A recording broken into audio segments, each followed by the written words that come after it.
Hi, folks. I hope you're having a good day where you are. Looks like a good one out here, outside where I am today. But I'm going to try and do one more before I go out and get some yard work done.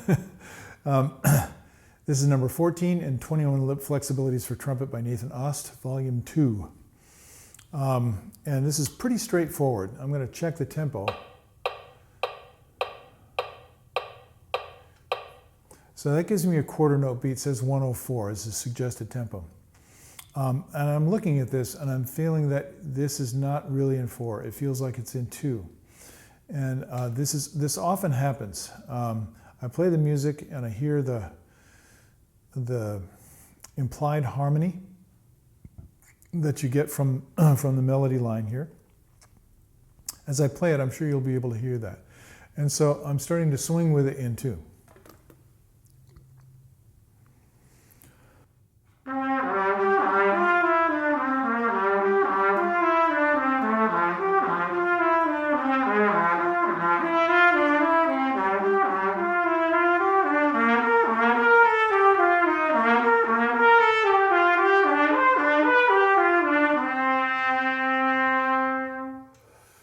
Okay, now I was fussing a little bit.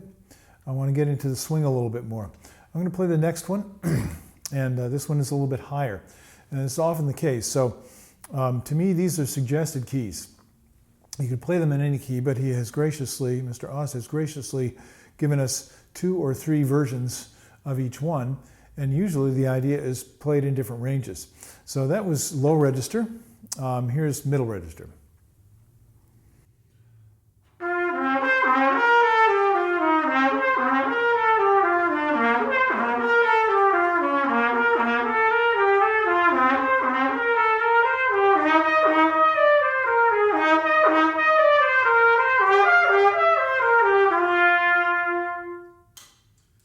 It seems like I discover little different musical ideas every time I play these. That's one reason why I like them. Interesting interval relationships, interesting implied harmony. And I'm not always hearing it very well. So when I go back, I'm going to get more deeply into that. But before I do that, let me play it in the upper register and see if I can do this today. For those of you who are not aware, I went through some surgery with complications and spent a week in the hospital. And I've been recovering from that. And today's the first day in about 3 weeks where I'm starting to feel like I don't have as much pain and I can actually function. Now, so I want that to be an encouragement to you. Don't push it before you're ready, which I did very often when I was younger. But don't be afraid to try things and then listen to your body when it says, no, you're not ready to do that. So I might find that out here, but I'm going to make an honest effort and see what I can do.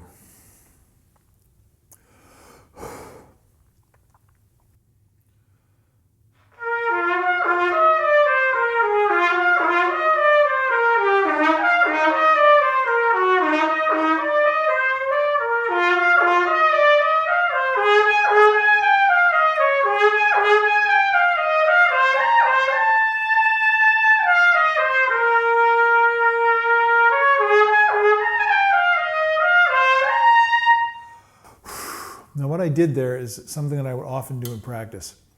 And this is, like I say, the first day in a long time that I've been able to actually carry the sound in the upper register with the air. So that's a great feeling to be able to do that. So because I like to challenge myself, I got to the end and I flipped back a couple of bars, 3 bars, and see if I could play that last section again. So this is something that I often do. Another thing that would go along with that is I try and sustain in the upper register. Now, I want to let you know, this is not gutting it out. This is when it feels good and I realize, oh, I'm blowing well, I'm singing freely, there is no force involved. Then I see how far I can carry that to the end of the breath. And that's a great practice technique that has been recommended by many of the greatest teachers and players over the years. The problem with it is most of us start to clench and squeeze and choke and get very tight all over the body when we get to the end of the air. If you can stay open and singing free to the end of the air, then you're going to be able to develop your blower more effectively. And that's something that I use these for sure. So it's all about sustaining. Let me check my tempo.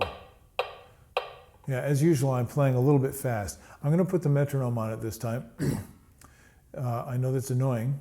And also, I wouldn't do it that way. I would do it at, let's see, this tempo.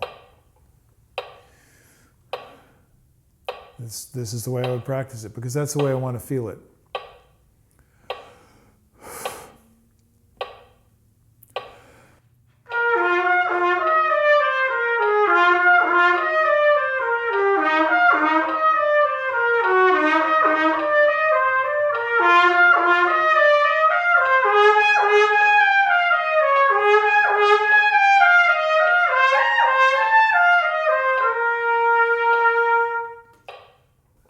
And that felt much more comfortable to me because I was swinging.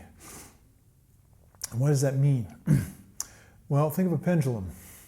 I once had a student who had a lot of trouble with this, and wonderful guy and a good player, but it was this rhythmic feel thing. Actually, I have another student right now. I should do this with him as well. I said, make yourself a pendulum. And so, and of course, you can make a pendulum with the weight, the length of the string that's holding the weight, can be whatever length. The longer the length is, the longer the arc of the pendulum, right? So you can adjust it according to what you like. Now, of course, if you have a piece of string that's long enough, you can hold that at any point. And if you have a short piece of string, as if you've ever tried this, then the pendulum is going to swing fairly rapidly, and it's going to lose energy fairly rapidly. Now, the longer string, it's a bigger swing. That's what this is. That's what this is. It's a big swing. And I don't know if you could tell, but I had to actually make myself wait. I was going da da dee da dee da. I was driving it instead of.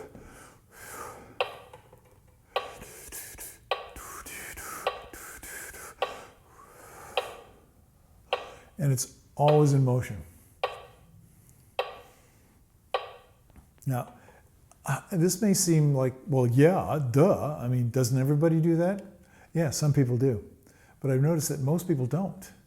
And so for those of you for whom this is a new idea, please try this and use the metronome and make yourself a pendulum. And if you can do it, I mean, I haven't tried this with this. Like, can I make a pendulum that swings at 52 beats per second or per minute? Which is what I have it set on. Now, I could get my old metronome, which is on the other side of the room, and show that to you, but I call that a jazz metronome. It's a reverse pendulum. The fulcrum is on the bottom, and the top swings. And some of you may have a metronome like that or have seen one.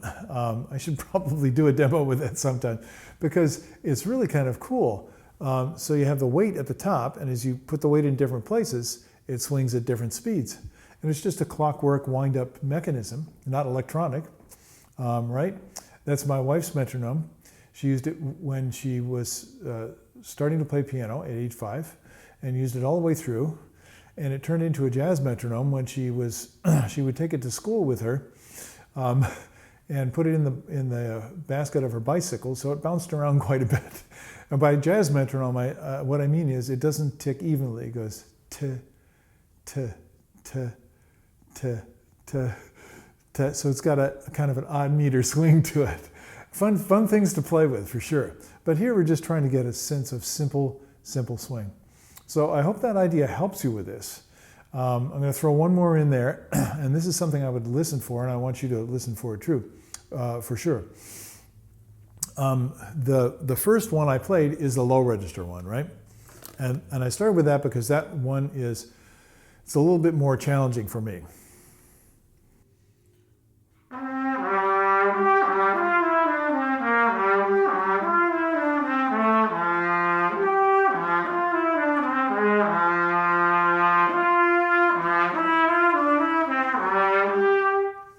So if you have trouble with focused sound in the low register. If you have trouble with tension, maybe throat tension, or you notice that there's a little bit more physical manipulation to get the notes in the low register, then do what I just did.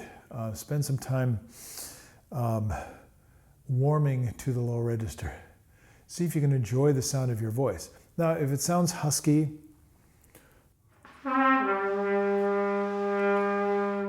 unfocused, uncentered, you're not getting good resonance, well, obviously that's not what you want, but don't fight when that happens. Just remember you're trying to find that relaxed voice. And when you start to enjoy it, your body will relax, and when you start to relax, you'll find the skills necessary in order to play in that register more comfortably. Now, I had to work on this for years because I spent a lot of time playing the upper register using a lot of force. And while that develops strength, it does not help you to develop the necessary skill to play with beauty when you're playing in the low register, or when you're playing soft for that matter, because it was always pretty much loud. So a lot of trumpet players fall into this problem. That's one reason why I do the series on the preparatory melodies, the potag preparatory melodies, because they force us to play material that's different from what we normally do. And of course, you can use this material in the same way. Another thing I would do to challenge myself is play that softly.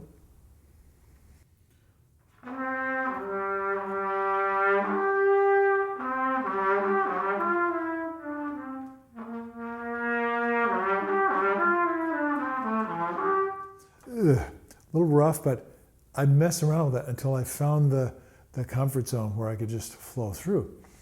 Now, something about soft, if you're trying to play low, you can't force it. You have to find it. When you're trying to play soft, it's the same thing. Most people end up controlling more and more as they play soft. So start louder.